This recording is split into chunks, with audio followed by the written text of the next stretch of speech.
May mga kaibigan na traidor, di ba? Yun ang pinakamasakit. Yung na-traidor ka ng kaibigan mo. Pero meron namang kaibigan na tapat. Yung kahit hindi mo kasama, ipagtatanggol ka.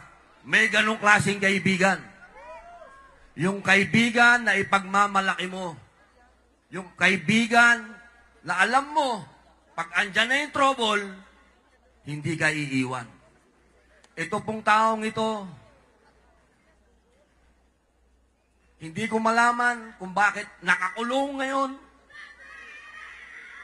Alam naman nating lahat na ang tagapagtanggol ni Rodrigo Roa Duterte ay si Pastor Kibuloy. Sa mga panahon na siya ang nagtatanggol sa isang matandang retirado na, siya po ngayon ay nakakulong.